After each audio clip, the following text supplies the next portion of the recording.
Sejam todos muito bem-vindos. Antes de começarmos o primeiro capítulo da minha série A Verdade sobre Roma, eu quero recomendar aqui para vocês a plataforma Opção Binária, que te dá a possibilidade de gerar renda trabalhando dentro de casa. Para você ter uma ideia, eu consigo gerar aí, tem dia, $200. Inclusive, muitos inscritos estão enviando seus e-mails falando sobre suas experiências com essa nova plataforma.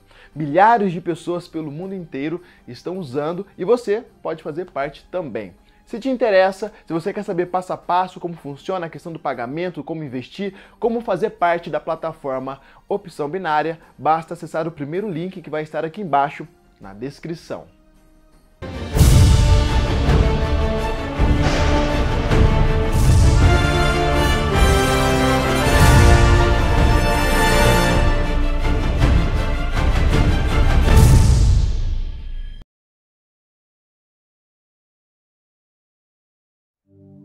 A história da humanidade foi marcada por quedas e ascensões de inúmeros impérios.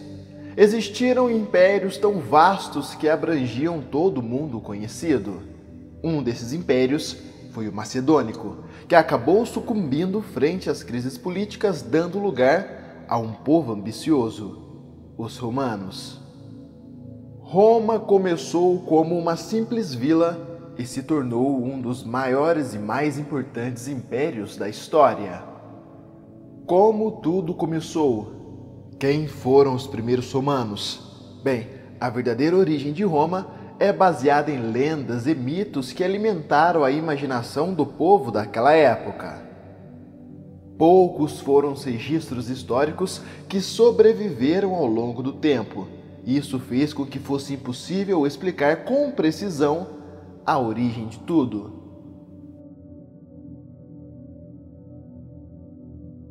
Para explicar o surgimento de um dos maiores e mais importantes impérios da história da humanidade, os mais antigos historiadores e poetas narram o surgimento de Roma por meio de uma lenda de dois irmãos gêmeos.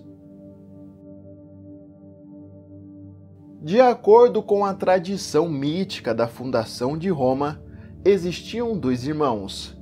Um se chamava Númitor, o rei da lendária cidade de Alba Longa, localizada na região do Lácio. O outro se chamava Amulio. A inveja foi um sentimento que acabou corroendo a relação entre os dois irmãos. Amulio acabou liderando um golpe de estado contra seu próprio irmão, fazendo de Númitor um prisioneiro. Amulio foi muito além ao confinar a castidade de sua sobrinha, a princesa Réia, com o intuito de colocar fim na linhagem de seu irmão. A atitude de Amulio acabou enfurecendo até mesmo os deuses. O então deus da guerra Marte desceu na terra e engravidou a jovem princesa Réia, que gerou dois filhos, Rômulo e Remo. Assim que soube do nascimento das duas crianças, Amulio, temendo perder o trono para os herdeiros de Númitor, ordenou a morte de Rômulo e Remo. A única alternativa de Réia foi colocar seus dois filhos em uma pequena cesta e os arremessou no antigo rio Tibre. Ainda de acordo com a lenda romana, a cesta com os dois bebês acabou encalhando nas margens do rio, e antes que os dois sucumbissem, eles foram resgatados por uma loba chamada Luperca. Os irmãos conseguiram sobreviver graças à loba, que os amamentou durante dias e muitos dias. Os gêmeos finalmente foram encontrados por um pastor, Faustulo, que os criou como filho. Aquelas duas crianças amedrontadas cresceram e se tornaram homens. A lenda retrata que, por um descuido do destino, Remo acabou sendo preso pelas tropas do rei Amulio. A verdade sobre a origem dos gêmeos abandonados nas margens do rio Tibre veio à tona.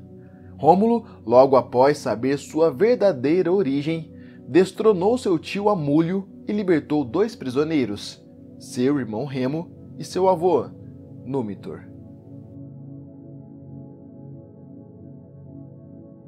Númitor então retomou seu trono e, como recompensa, concedeu a permissão a Rômulo e Remo de erguer uma nova cidade nas margens do rio Tibre.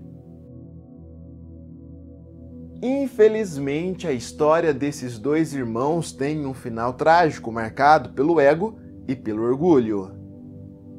Rômulo e Remo, ambos ambiciosos, não chegavam a um acordo sobre onde erguer a cidade desejada. Os dois irmãos consultaram até mesmo os oráculos. Rômulo estava convencido que uma cidade forte e sólida deveria ser construída na região do Monte Palatino. Remo discordava. Rômulo, com peito cheio de ego e autoridade, traçou uma linha que estabelecia o território onde a tal cidade seria erguida e alertou: quem desobedecesse às suas ordens seria morto. O orgulhoso Remo decidiu então desafiar seu irmão e acabou morto pelas mãos do mesmo. Essa cidade foi finalmente erguida, mas custou muito caro. Essa cidade, em homenagem ao seu irmão, foi batizada de Roma, e Rômulo foi o primeiro rei romano.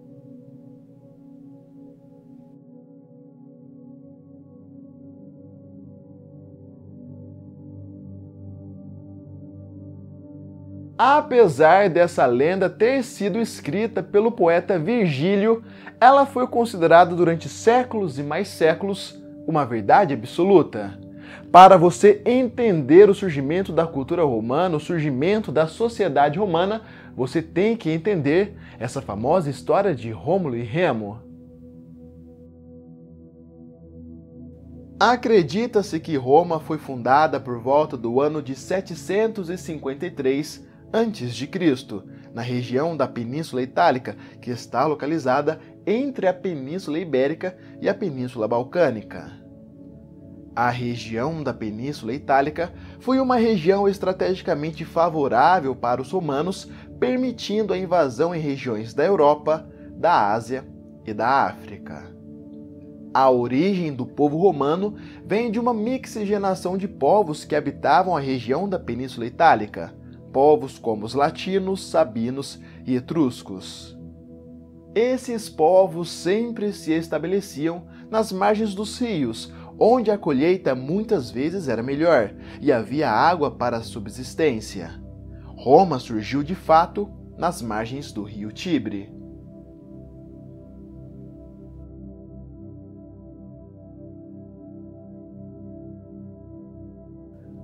Com o tempo, uma sociedade foi se caracterizando e as diferentes camadas sociais começaram a surgir.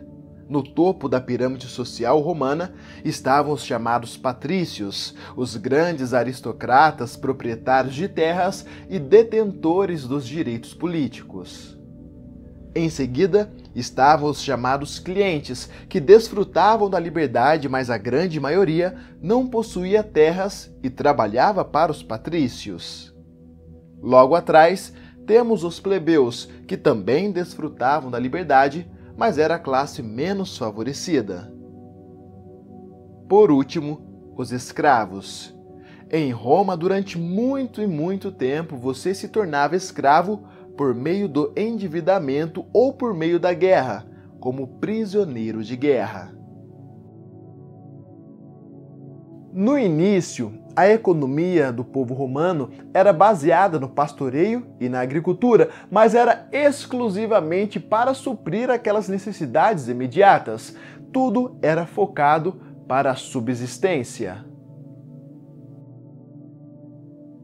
Nesse período da história romana, o cenário político era formado por um rei, pela chamada Assembleia Curiata e pelo Senado. Os cargos políticos eram ocupados apenas pelos mais importantes patrícios. Os poucos registros dessa época fazem os arqueólogos e os historiadores acreditarem que nesse período da história romana existiram 7 reis, os chamados os reis lendários de Roma. Rômulo, o fundador e o primeiro rei de Roma, era de origem latina e acredita-se que ele reinou até o dia de sua morte. Numa Pompílio, um homem sábio e religioso, foi o segundo rei romano. Seu reinado foi estável e marcado pela elaboração das primeiras leis romanas e pela elaboração do primeiro calendário. Tullus Hostilius foi o terceiro rei romano e o responsável pelas primeiras conquistas militares. Durante seu reinado, o território romano deu seus primeiros passos rumo ao expansionismo. Ancus Marcius foi o quarto rei romano, e seu reinado foi marcado pelos intensos combates contra os latinos. Ancus conseguiu erguer um poderoso porto em Roma, dando uma grande autonomia sobre as regiões marítimas. Esse período ficou marcado também pela chegada dos povos etruscos, que contribuíram de forma significativa, trazendo com eles a mitologia, a filosofia e o alfabeto grego. Trouxeram também a arquitetura, a cerâmica e muitas outras coisas. Tarquínio Prisco foi o quinto rei romano e o primeiro rei etrusco. Durante seu reinado foi criado o famoso Circo Máximo e os épicos Jogos Romanos. Depois foi a vez de Servius Tullus se tornar rei, o sexto, que teve um reinado marcado pela hegemonia romana na Península Itálica. Lucius Tarquínio foi o sétimo e último rei de Roma. A maneira como se tornou um dos 7 lendários reis romanos foi por meio de um golpe, e isso fez com que ele fosse considerado um governante injusto. Isso foi o estopim para o povo romano que já estava cansado daquela monarquia. Revoltas e rebeliões eclodiram por todos os cantos. Júlio, pressionado e temendo a morte após um golpe de Estado orquestrado pelo Senado, fugiu. Esse golpe que o Senado causou deu origem à República Romana.